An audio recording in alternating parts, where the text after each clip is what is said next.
오늘은 의인은 그 길로 다니거니와라는 제목으로 말씀을 나누도록 하겠습니다. 지난주에 이어서 호세아 말씀을 통해서 저희들의 연말을 좀 정리하고 또 성탄을 또 생각하는 그런 시간이 되었으면 좋을 것 같습니다. 우리 성도님들은 이런 난감함을 겪으신 적이 있지 않습니까? 노트북이나 노트북까지 아니더라도 키보드 같은 경우에 이 청소를 한다고 때가 많이 껴서 청소를 한다고 이렇게 뒤집어서 털다가 키보드가 좀 좋은 것이 아니어서 그 키보드 자판들이 모두 우르르 쏟아진 그런 경험을 해보신 적이 있습니까? 그럼 어떡하십니까? 어느 쇼폼에서 보니까 그런 장면이 나오더라고요. 그 유명한 어느 여배우가 그 쇼폼을 개선되는 그거였는데 설정이 그겁니다. 그 컴퓨터 수리업체예요. 한 사람이 고객이 이 사람한테 그 노트북을 갖고 왔습니다. 수리를 한다고 뒷면을 열고 탁탁 털었는데 그 키보드가 자판이 다 쏟아진 거예요. 이 사람이 어떻게 했을까요? 갑자기 눈을 감더니 두드려 봅니다. 감을 쳐보는 거예요. 이게 이거지. 그래서 하나씩 껴요. 제대로 될까요? 안 됩니다. 밀리거나 저도 거의 그 전산 전공이긴 하지만 아직도 독수리 타법에 거의 가깝습니다. 근데 그게 훨씬 빠를 때도 있긴 합니다. 그러나 어떤 때는 보고 치다가도 또 무의식 중에 이렇게 치긴 합니다. 그렇지만 그걸 끼우라고 한다면 아마도 못 끼울 겁니다. 문제는 뭘까요? 어떻게 해결해야 될까요? 제일 좋은 거는 키보드 자판 그림을 놓고 그대로 맞추는 것입니다. 나의 주관이라든지 감각만으로는 그 문제는 해결되지 않습니다. 이케아 같은 데서 가구를 사보신 적이 있으실 거예요. 쿠팡 같은 데서 썼고 가구가 옵니다. 특별히 요새는 전체가 안 오고 어떻게 하죠? 조립식 가구로 오는 경우들이 있습니다.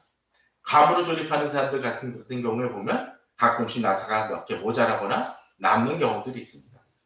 나사 정도면 괜찮지만 부품 정도가 남는 경우들도 있긴 하죠. 뭐가 문제입니까?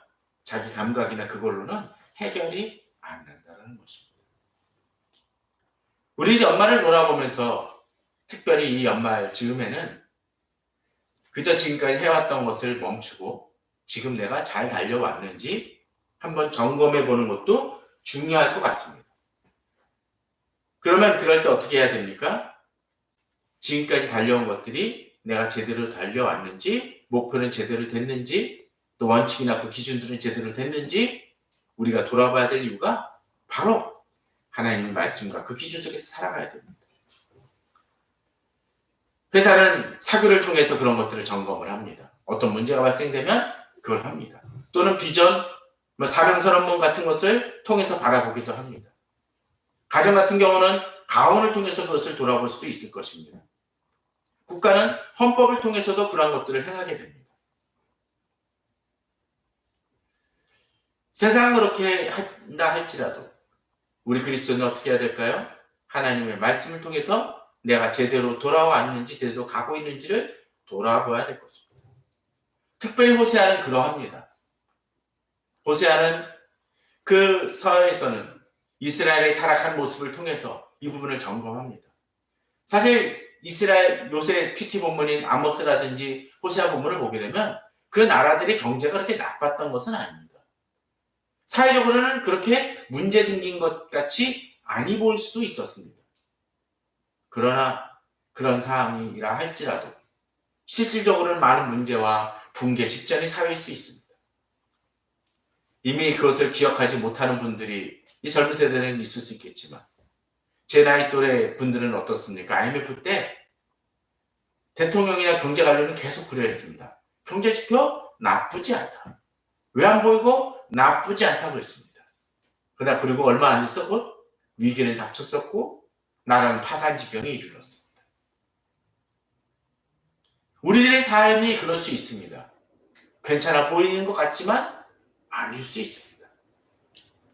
그러기에 호세아에서는 계속적으로 하나님의 말씀을 통해서 경고합니다. 그러나 호세아의 아내 같은 경우는 자기 마음대로 살았습니다. 호세아가 데려놓으면 또다시 바람나서 도망가 버리고 그를 몇 번을 했습니다. 하나님은 호세의 아내를 통해서 이스라엘의 상황을 설명해 주셨습니다. 그런데 그 정도 되면 이제는 끝나버리고 정리해 버려야 될 것 같은데, 이 호세아 14장에서는 이제 그냥 심판하고 넌 끝났어가 아니라 어떻게 해요? 이제 주께로 돌아오는 방법에 대해서 마지막으로 알려줍니다. 지난 시간에 우리는 보았었죠. 이스라엘아, 내 하나님 여호와께로 돌아오라. 그렇죠. 길이 잘못 들었으면 돌아가야 됩니다. 문제는 어디로 돌아가야 되는지를 봐야 된다는 거죠. 어떻게? 여호와께로. 그리고 여호와께 돌아가는 데 있어서 문제가 뭡니까? 내 상태가 무엇인지 알아야 된다는 거죠. 문제가 뭔지를 알아야 고칠 수 있고 내가 뭐가 잘못됐다는 걸 알아야 될 수 있다는 거죠. 예를 들면 엔진이 고장인데 엉뚱한 데를 계속 손보고 있다는 차가 고쳐지겠습니까? 안 됩니다. 어떤 분이 병이 생기면 어떡하죠? 자기가 어디가 문제인지 찾아봅니다. 예전에 저희 아버님이 생각이 납니다. 배가 아팠습니다. 배가 아파셔가지고 계속 며칠을 고통을 겪으시다가 내과를 가가지고 치료를 받으려고 했습니다. 맞았을까요? 아니었습니다. 그거는 배가 아픈 게 아니라 대상포진이었기 때문에 잘못 지적했던 거죠. 병원 내에서 정확한 곳에 찾아가야 되는 것처럼 우리 문제가 뭔지를 알 때 그것을 깨닫게 됩니다. 그렇기 때문에 이제 불의함으로 그분을 지적을 하고 이제 어떻게 돌아가죠? 말씀을 가지고 여호와께로 돌아와서라고 되어 있습니다. 말씀은 우리를 판단하는 그 기준이 되어집니다. 가끔 산에 올라갈 때 산에 올라가다 보면 어떻습니까? 길이 양갈래로 또는 세 갈래로 나눠질 때가 있습니다. 그런데 방향성으로 보면 이 길이 맞는 것 같아요. 저 정상으로 올라가려고 하는데. 그런데 지표는 뭐라고 되어 있느냐? 그 길이 아니라 내려가는 길이라고 얘기할 때가 있습니다. 그러면 우리는 내가 보는 현상을 믿어야 됩니까? 아니면은 그 지표를 봐야 됩니까? 당연히 지표를 봐야죠. 말씀이 그러합니다.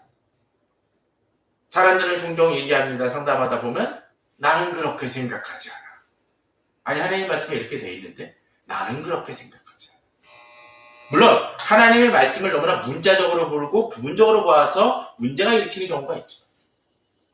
정확하게 종합적으로 그 말씀에 대해서 이해하게 줄 때도 이렇게 얘기한다면 문제가 있을 수 있다는 거죠. 그래 말씀을 가지고 여호와께로 돌아와서 아뢰기를 모든 불의를 제거하고 선한 바를 받으소서. 치료 방법에 대한 것이 나옵니다. 그리고 외형적인 부분들, 숫송아지를 대신하여 입술의 열매를 드리려는 얘기는 외형적인 그 제사나 예배가 아니라 그 마음의 중심을 건드려야 되는 얘기합니다. 아침에 아는 지인한테서 그런 얘기가 왔습니다. 하나님의 선택을 주시는 건지 하나님 뜻을 쫓아가는 건지 잘 헷갈린다라는 얘기를 합니다. 이게 무슨 얘기냐면 어떤 상황을 돌아보는데 어느 것을 택해야 되는지 잘 모를 때가 있다는 거예요.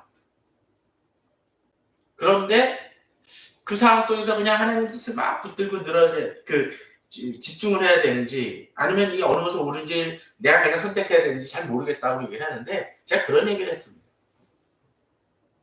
분명 하나님 뜻을 찾는다는 것은 원론적이고 분명한 얘기지만 어떤 때 하나님은 우리에게 있어서 지역적인 선택의 문제를 가지고 그것에 너무 이게 틀리면 아주 모든 것이 망하고 지금까지 했던 수고가 헛수고가 되는 것처럼 하지는 않으신다는 얘기예요.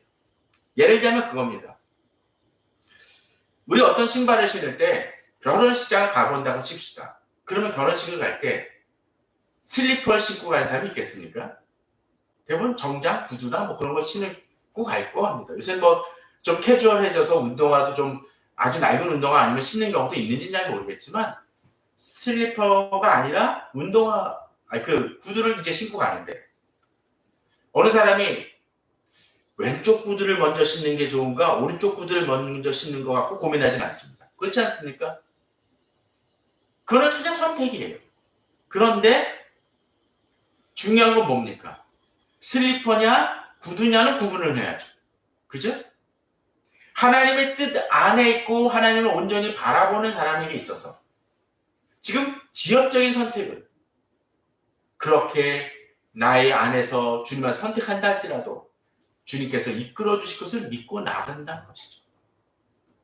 어떤 때 우리가 고민하는 여러 가지 문제는 짜장면이냐 짬뽕이냐 어느 걸 먹는 걸 가느냐 어느 것을 먹는 것이 옳으냐를 가지고 심각하게 고민하는 사람 같은 모습일 때가 있다는 거죠. 건강이 나쁜 사람이라면 짜장면이나 짬뽕에 대한 고민이 아니라 무엇을? 죽 먹고 일단 정신부터 차리는 것이 옳다라는 것입니다. 근데 이 시대는 그런 실수들을 범할 때가 많이 있다는 것이에요.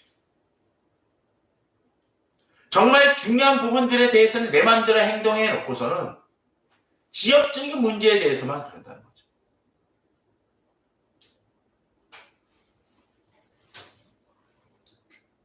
그러기에 우리가 말씀을 가지고 여호와께 돌아가서 하나님의 방법대로 그것을 치유해 나갈 때 진정한 회복은 이루어집니다. 그러기에 말씀을 가지고 움직이는 사람은 어떻습니까? 지난주에 보았던 것처럼 아수르의 구원을 의지하지 않냐고 곧 세상적인 방법이 아니라 하나님을 바라보며 나아가기를 구한다는 것입니다. 더 이상 그것들을 우리의 신이라 얘기하지 아니한다는 얘기입니다. 그리고 우리가 그렇게 하나님께 나아갈 때 하나님은 어떻게? 우리가 비록 고와 같은 지경이라 할지라도 우리에게 긍휼을 베푸시는 하나님을 믿고 나아갈 수 있게 된다는 것입니다. 내 힘으로는 해결할 수 없는 것을 하나님의 긍휼을 통해서 해결할 수 있다는 거죠. 그러게 우리는 불안에서 벗어날 수 있습니다.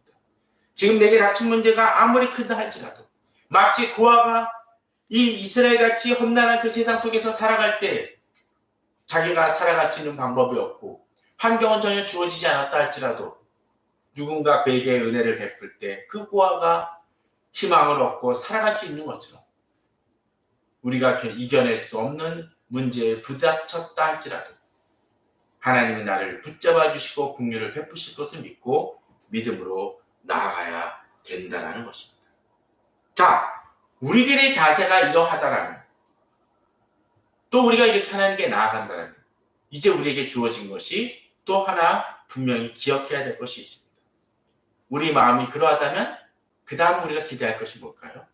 이제 하나님이 우리에게 이러한 것을 행하실 것을 믿고 나간다는 것입니다. 바로 4절부터가 그렇습니다. 앞서 우리가 주님께로 돌아간다라면 이제 하나님은 어떻게 해요? 내가라고 얘기합니다. 내가. 그리고 어떻게 해요? 처음에 어떻게 하시죠? 그들의 반역을 고치고.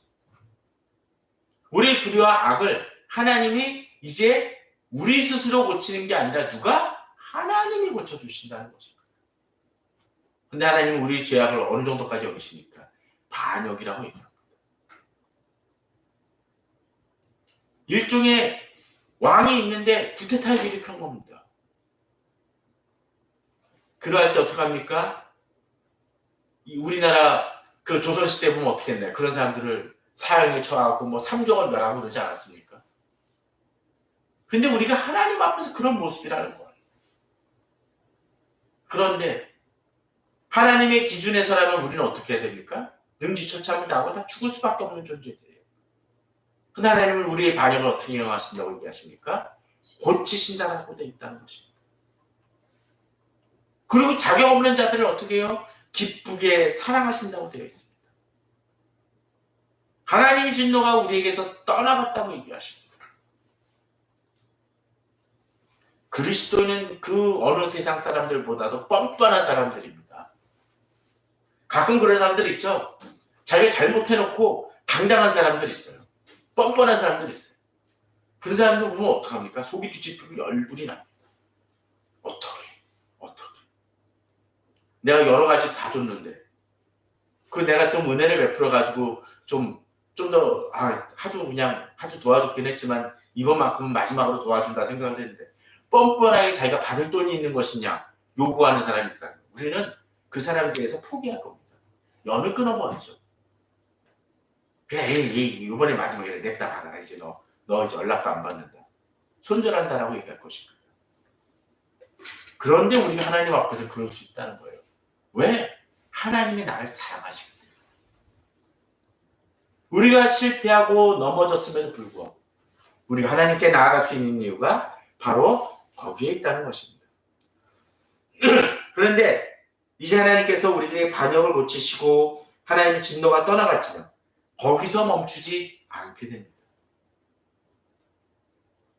만약 어떤 사람이 있어요. 어떤 사람이 아주 질병이 들어서 많이 아팠습니다. 엄청난 수술을 거쳐야 됐습니다. 그럼 어떡하죠? 수술 치료를 하게 되죠? 이 사람에게는 사실은 생존 자체 그가 문제였기 때문에 일단은 어떻게든 생명이라도 부지시키려고 막 노력을 해서 살려놓습니다. 또 아기도 있을 수 있어요. 산모가 아기를 겨우 낳습니다. 그 다음엔 어떻게 해야 됩니까?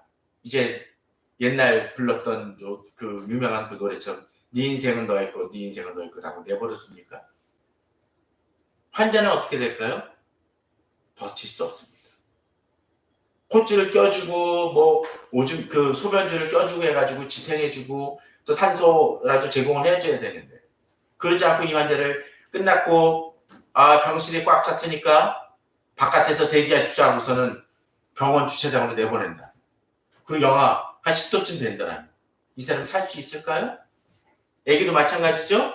폭풍가 내리치는데 이제 낳게 했으니까 그걸로 감사하게 여겨 그러면서 그냥 밖에 방치한다라면 이건 돌아볼 필요도 없습니다. 금세 그 생명을 끊어지게 될 것입니다. 또 아이는 낳는데 그 아기가 제대로 영양분을 못 받고 산다면 죽을 수밖에 없거나 제대로 살 수 없을 것입니다. 하나님은 우리를 기쁘게 사랑하시고 거기서 멈추시는 것이 아니라 책임지시는 분이십니다. 5절, 6절입니다. 내가 이스라엘에게 이슬과 같으니 화초를 키우시는 분들은 아실 겁니다. 이슬이 있으면 어떡하죠? 생기가 없는 것이 살아납니다. 제가 예전에도 한번 보여드린 것처럼 리톱스라는 그 돌같이 생긴 식물을 키웁니다. 근데 그 식물이 거의 한 달을 물을 안 줘도 버티고 잘 살아갑니다.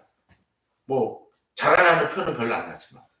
그런데 이렇게 여름철에는 그런데 겨울철이나 건조할 때는 그것도 좀 메마를 때가 있습니다. 근데 그럴 때 많이도 아니에요. 그 어떤 분들은 그런 얘기를 해요. 차 한 숟가락으로 그냥 물 한번 살짝 뿌려주면 그걸로 된다고 얘기합니다. 이슬 같은 존재가 바로 그것입니다. 이슬이 임할 때 생명력이 부여됩니다. 그걸 통해서 어떤 일이 벌어집니까? 그가 백합화 같이 피겠고 자라난다는 것입니다. 레바논 백향목 같이 뿌리가 어떻게 합니까? 박힐 것이라고 되어 있습니다. 겨울철에 나무를 키우시는 분들은 많이 얘기합니다. 예전에 살던 집에서 화분에다가 이제 마당에다가 화분에서 이제 꽃을 나무 같은 걸 키웠는데 겨울철이 지나면 단연생임에도 불구하고 다 죽습니다. 나중에 화초하는 그쪽에 물어봤더니 그런 얘기를 하더라고요. 화분은 대부분 얼어 죽습니다. 왜? 땅이 깊게 묻히고 뿌리를 깊게 내리지 못하기 때문이죠. 리톱스 같은 것도 요만한데 아주 조그만데 1cm나 안 되는 그런 건데 뿌리는 훨씬 길 때가 있습니다. 그래서 그것도 좀 깊게 묻어주는 것이 좋다라는 얘기를 합니다. 우리의 신앙도 그럴 수 있습니다. 겉보기는 그냥 멀쩡해 보이고 똑같이 예배드리는 사람 같지만 뿌리가 내린 사람과 아닌 사람은 차이가 있습니다. 하나님과의 관계를 통해서 우리는 뿌리를 깊이 내려야 됩니다. 그런데 그것만 갖고 됩니까? 가지가 퍼져야겠죠. 위로도 자라나야 됩니다. 그럴 때 그 나무는 견고해집니다. 그 다음에 피어나는 것이 무엇입니까? 바로 열매를 맺고 또 꽃을 피움을 통해서 향기를 내는 것이라 얘기할 수가 있겠죠. 저는 우리 성도님의 삶이 지금 어떠한지를 돌아보길 바랍니다. 앞서 얘기했던 것처럼 목적지가 잘못되어 있고 그릇해 있다면 그것을 바로잡는 것부터 해야 됩니다. 그런데 신앙이 자라지 않고 있다. 그렇게 됐음에도 불구하고 혹시라도 내가 메마른 상태 속에서 살아가고 있는 것은 아닌지를 돌아볼 필요가 있다라는 것이죠. 그럴 때 필요한 게 뭡니까? 주님과의 관계와 물과 그 말씀과 기도를 통해서 그분을 붙잡아야 됩니다. 또 내가 아무것도 맺힌 것이 없다라면 백화까지 피기 위해서 무엇이 필요한지, 또 뿌리는 제대로 내리고 있는지를 돌아봐야 될 것입니다.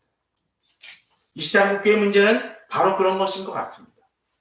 신앙은 좋아 보이고 교회 봉사는 참 많이 하는데 말씀에 대해서 전혀 모르는 사람들이 있습니다. 말씀에 대해서 표피적으로만 아는 사람도 있습니다. 부분적으로 아는 사람들이 있습니다. 성경을 제대로 읽독도 못한 분들도 있습니다. 저는 좀 성경을 제가 가끔 얘기를 하지만 그 나이수만큼 하시라는 얘기를 가끔 합니다. 성경은. 아니 많이 받으려서 그 나이수만큼 하기는 좀 어려울 수 있으니까 예수 그리스도를 믿고 난 다음부터 하면은 좀 차갑이 되겠죠. 또 그리고 어렸을 때는 좀 잘 모를 수도 있으니까 그 나이를 빼면 어떡하죠? 한 10번, 20번으로 줄어드는 경우도 있을 수 있을 것입니다. 그 부분을 위해서 힘쓰시기 바랍니다. 또 기도도 마찬가지죠. 가족들과의 단절은 뭐합니까? 어떤데 가족들과의 관계 보면 하루 종일도 제대로 대화 안 하는 경우들도 있죠? 그럼 우리는 그걸 뭐합니까? 비정상적 가정이라는 거죠. 하나님과의 관계도 비정상적 관계가 되어질 수 있습니다. 기도 안 하고 말씀도 제대로 안 본다는. 그러면서 하나님 뜻을 제대로 알기를 원한다면 그건 새빨간 거짓말이고 오은영 박사가 매번 하는 그런 게 뭡니까? 결국은 대화예요, 대화. 근데 대화도 마찬가지죠. 자기가 듣고 싶은 것만 듣거나 자기가 해석하는 대로만 해석한다면 답이 나옵니까? 이 시대 그리스도인의 문제는 좀 그런 것 같습니다. 가끔 가다가 사회에서 보면은 기독교인들이 대판 싸워요. 누가 옳고 그름을 떠나서. 근데 보면은 성경은 뭐라고 얘기합니까? 그들이 다 그리스도의 몸이라고 얘기합니다. 근데 몸끼리 왜 싸워요? 문제는 뭘까요? 같은 몸이라는 걸 믿기 때문이고 그 정체성이 무엇인지 잘 모르기 때문에 그렇습니다. 그 방법은 뭘까요? 하나님 말씀에 대해서 제대로 아는 것입니다. 또 그 알에 있어서 내가 가진 전제들을 다 내려놓는 것이 필요합니다. 어떤 때는 우리 사고 틀에다가 하나님 말씀을 우겨넣을 때가 있어요. 하나님 말씀이 맞지 않는 건 어떻게 합니까? 버리죠. 하나님 말씀에 대해서 변명은 하는데 자기가 가진 틀에 맞춰서 하나님의 뜻의 말씀을 변명할 때가 있습니다. 그러니까 어떻게 합니까? 삐그덕거리고 문제가 발생되어지죠. 갈릴레오의 그 천동설, 지동설 문제도 결국은 그겁니다. 자기가 생각하던 과학적, 주관적 사고틀을 가지고 하나님 말씀을 거기다 맞추니까 어그러진 겁니다. 하나님 말씀이 틀렸습니까? 아닙니다. 내가 가진 과학적 사고가 틀리기 때문에 그걸 하나님의 말씀에 맞추는 문제입니다. 어떤 때는 경제라든지 정치라든지 그런 것에 있어도 그럴 수 있습니다. 역사를 바라보는 눈도 그럴 수 있습니다. 사상도 그럴 수 있습니다. 인간 관계 부분도 그럴 수 있습니다. 내 기준이 아니라 하나님의 말씀을 통해서 다시 재해석해 나가는 것이 필요합니다. 그럴 때 어떤 일이 벌어질까요? 그 그늘 아래 거주하는 자가 돌아올지라 그들은 곡식같이 풍성할 것이며 포도나무같이 꽃이 필 것이며 그 향기는 레바논의 포도주같이 되리라. 앞서 전자에서는 자랐어요. 잎도 맺었습니다. 근데 뭐가 없나요? 열매가 없었습니다. 집에서 올해도 화초를 키우고 여러 가지 했었지만 배추도 심어봤습니다. 배추가 오른다 그래서 했어요. 무도 심어봤습니다. 어느 정도 했을까요? 이 돼지 감자만큼도 안 자라나더라고요. 배추도 얼마 안 됐습니다. 아직. 그래서 시래기국 한번 끓여 먹으니까 다 끝나버려. 배추가 끓어버려. 뭐가 문제입니까? 열매를 제대로 맺지 않는 것은 의미가 없습니다. 그래서 김장은 어떻게 해야 해요? 말이 안 되는 얘기죠. 그 기대도 안 했지만. 레몬나무 같은 것도 가끔 삽니다. 먹을 수 있을까요? 못 먹습니다. 한계죠. 그러나 텃밭이 있고 제대로 하는 사람들은 그 수확을 거둡니다. 우리들의 삶이 그럴 수 있습니다. 화분을 조그맣게 만들어 놓고서는 하나님 앞에서 열매를 맺으러 갑니다. 열매를 맺을 수가 없죠. 네스트를 깨고 해나가야 됩니다. 그럴 때 열매를 맺을 수 있습니다. 그런 사람들은 이제 이렇게 얘기합니다. 에브라임의 말이 내가 다시 우상과 무슨 상관이 있으려 할지라. 그렇습니다. 이제 다시 우리들의 돌아가야 됩니다. 우리들의 기준에 하나님이 이렇게 해주신다고 하셨으니까 방법은 뭡니까? 이제 다시 우상과 무슨 상관이 있으려라는 그 말씀처럼 우리가 우리의 사고나 틀리나 세상적인 기준으로 하나님께서 다시 벗어나는 일을 버려야 된다는 것입니다. 가끔 그럴 때 있지 않습니까? 음식을 잘 만들었는데 누가 꼭 이거를 더 해야 된다라고 얘기하는 사람들이 있습니다. 예전 어느 음식 프로에서 그런 게 나오더라고요. 어느 사람이 계속 하는데 계속 옆에서 누가 그래요. 후추를 한번 쳐야 되는데 라면 스프를 조금만 넣어야 되는데 저도 어제 짬뽕을 만들었지만 처음에 맛이 안 납니다. 막판에. 막판까지 갔는데도 맛이 잘 안 납니다. 그런데 중요한 게 뭡니까? 끝까지 좀 더 기다려서 끓여야 된다는 거예요. 그래야 맛이 나는데 성급해서 조급해서 뭘 넣기 시작하면 그때부터 망하는 거예요. 그때는 맛을 잡아낼 수가 없습니다. 우리 신앙의 삶도 그럴 때가 있는 것 같아요. 하나님이 기다리라고 하시는데 우리는 거기서 엉뚱하게 내 방법을 대합니다. 요새 사람들은 로또 좋아하는데 그럴 수 있다고 쳐봅시다. 어느 사람이 꿈을 꿨어요. 하나님이 나타나서 로또 번호를 알려주십니다. 탁탁탁탁 6자리가 나옵니다. 그런데 내가 이 번호의 제일 마지막이 6인데 6이 헷갈려요. 아니 근데 지난번에 회에 로또가 6번이 나왔으니까 제일 마지막 6번이 나왔으니까 이번엔 7번일 거야 라고 하면서 내 고집을 한다면 당첨이 될까요? 안 될 것입니다. 물론 하나님이 이런 방법으로 로또 번호를 알려주시진 않지만 예를 드는 겁니다. 끝까지 어떻게 해요? 하나님의 방법대로 나갈 때.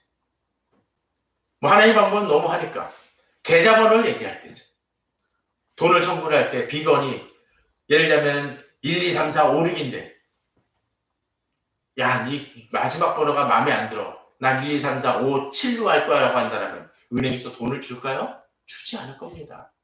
ATM은 반응하지 않습니다. 하나님의 방법대로 나아가야 된다는 것이죠. 그럴 때 열매를 맺을 것이라는 것입니다.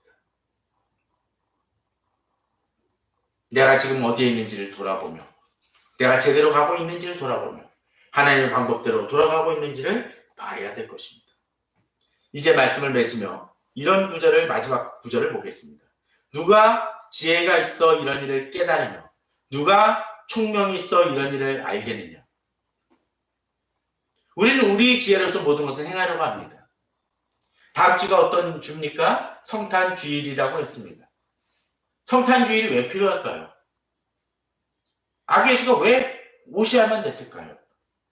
우리 인간의 힘으로는 구원에 이를 수 없기 때문입니다. 우리는 자격이 없는 자이기 때문에 그렇습니다. 그러니까 예수 그리스도가 아니고서는 구원의 길은 열리지 않기 때문에 하나님이신 예수 그리스도가 신이신 예수 그리스도가 인간의 몸으로 오셔서 인간과 하나님 사이를 이어놓습니다. 그런데도 불구하고 우리는 자꾸 내 지혜와 내 총명을 얘기합니다. 방법이 없죠. 수학이 어려운 문제를 딱 내놓고 봅시다. 그것이 인수분해를 해야 알 수 있는 건데 인수분해라고는 전혀 모르는 사람이 가지고 이 문제를 가지고 문제가 틀렸다. 이 문제는 왜 이러냐라고 자꾸 얘기를 한다면 답이 나옵니까? 나올 수 없습니다. 해결 방법을 전혀 모르기 때문이죠. 이 세상의 사상과 철학은 그렇습니다. 비록 하나님의 형상대로 지음을 받고 그것이 부서져서 하나님에 대한 흔적과 느낌을 알 수 있을지 모르지만 그런 근원적인 문제를 해결할 수 없습니다. 그것을 해결하기 위해서 필요한 것이 무엇입니까? 바로 예수 그리스도를 만나는 것이고 그분을 통해서 제대로 깨달을 때 인식하게 됩니다. 마치 북한에서 쓰는 난수표 같은 것들이 있다고 쳐봅시다. 이 난수표가 막 이상하게 막 글자가 적혀있고 문제가 있습니다. 그럼 해결 방법은 뭔가요? 그것을 풀 수 있는 난수표, 그것을 알아야 이 문장이 해석이 되어지는 거죠. 성경도 그렇습니다. 하나님을 알지 못하고 하나님과 관계를 거부하는 이들에게 성경은 그저 옛날 얘기에 지나지 않습니다. 그러나 하나님을 만난 사람들이라면 이 성경은 달라집니다. 생명력을 가지게 됩니다. 그러기에 그들이 세상 사람들이 깨닫지 못하는 것은 하나님의 말씀이 틀렸거나 잘못된 것이 아니라 여호와의 도는 정직합니다. 그리고 그 길이 옳다라는 걸 믿기 때문에 의인은 어떻게 하죠? 그 길로 다닙니다. 이것이 옳은 것을 알기 때문에. 그러나 죄인은 그 길에 걸려 넘어지리라.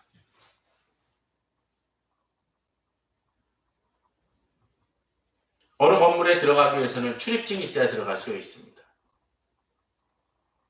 특히 보안시설 같은 경우는 그럴 것입니다. 그런데 내가 좀 지위가 있다고 해서 사회적으로 많은 것을 공부했다고 해서 그곳에 가가지고 난 이런 학식을 가졌어요 하고 들어가려고 한다면 들어갈 수 있겠습니까? 못 들어갑니다. 우리가 세상을 살아감에 있어서도 마찬가지입니다. 하나님께 나아가기 위해서는 하나님 앞에 엎드리고 하나님께 손길을 내밀어야 됩니다. 하나님께 손길을 내미는 자에게 하나님은 그 은혜를 베푸시고 받아주십니다. 성탄이 필요한 이유가 바로 그것입니다. 예수 그리스도께서 오셔야만 되었던 이유가 바로 그것입니다. 또 우리가 하나님의 자녀라 할지라도 우리가 하나님을 계속적으로 거부한다면 우리가 하나님께로 돌아갈 방법은 없습니다. 진정으로 하나님 안에서 우리 자신을 돌아보고 하나님께 손을 내밀어 봅시다. 내 능력과 내 지혜와 내 힘으로 내 가진 것으로 내 행위로 하나님 앞에 나아갈 수는 없지만 우리가 하나님께 아무 쓸모없는 자라는 것을 내 자신이 아무 쓸모없는 자라는 것을 인정할 때 주님은 우리를 구원하시고 우리에게 은혜를 베푸시고 우리를 회복시키시고 우리를 풍성케 하실 것입니다. 혹시나 길을 잃고 헤매지는 않습니까? 또 메마른 삶을 살고 있지는 않습니까? 오늘 말씀처럼 여호와께로 돌아가서 말씀을 가지고 진정한 회복과 풍성한 삶을 누리시는 우리 성도님들 되시기를 주님의 이름으로 축원합니다.